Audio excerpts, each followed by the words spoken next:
Hello everyone, my name is Craig Adler. I am a retired certified financial planner. I'm also sometimes known as the Angry Financial Planner.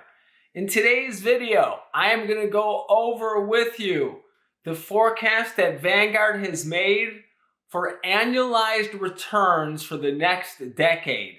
But more importantly, what I haven't seen in other videos is this: what you should do with that information. So as many of you are aware, Vanguard has come out with some very conservative investment forecasts for the next decade. On the stock side, they are predicting annualized returns between 3.5% and 5.5%. On the bond side of the portfolio, they are predicting returns closer to 4 to 5%. So essentially, they are almost predicting identical returns for stocks and bonds. And you can see this in this illustration that's in front of you now. And if you want to spend a little bit more time on this, go ahead and pause the video. But the real question isn't what's the forecast for future returns. The real question that all of us need to answer is this, and that is, what should we do with that information? So there are basically two categories of investors that I will describe a solution for. Category number one would be a younger investor just starting out. In that situation, the only thing you really need to worry about is just setting appropriate expectations. If you believe that Vanguard's forecast is accurate, that means we are going to experience much lower returns, and you should just incorporate that into your thought process going forward. That would be option number one for a younger investor. Option number two is this: if you accept that that forecast is right, that we are going to earn 4% with our equity investments for the annualized basis for the next decade going forward, and you want to end up with the same amount of wealth as you would have if you would have earned 10%, this is what you would need to do. If you would have earned 10%, you would have had to have invested $488 every single month for 10 years to end up with $100,000 with a 10% rate of return. If we accept that Vanguard's forecast is correct and that we're going to earn 4% going forward, but we still want to end up with that same $100,000, the only thing we would have to do differently is to save an extra $200 a month, an extra $50 a week. So instead of saving $488 monthly, we would need to save $688.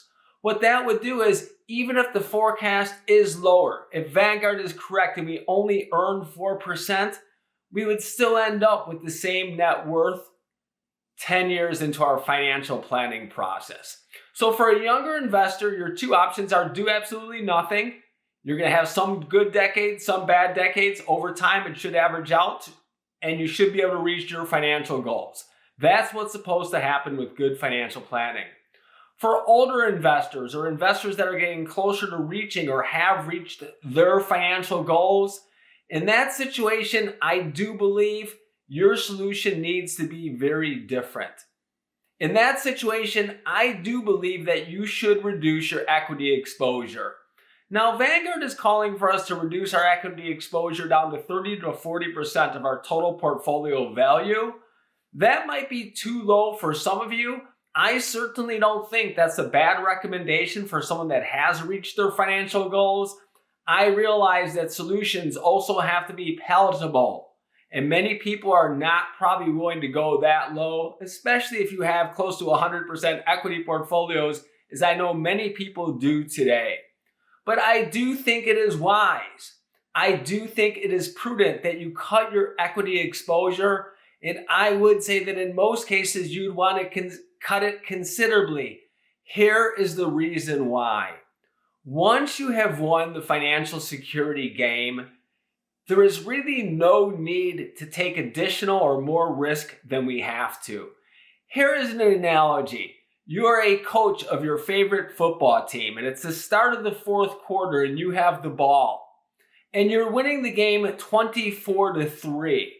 What play would you call? You would call a run. Because if you're up by 21 points and it's the fourth quarter, Now it's all about killing the clock, managing the time. The exact same thing is true with financial and retirement planning.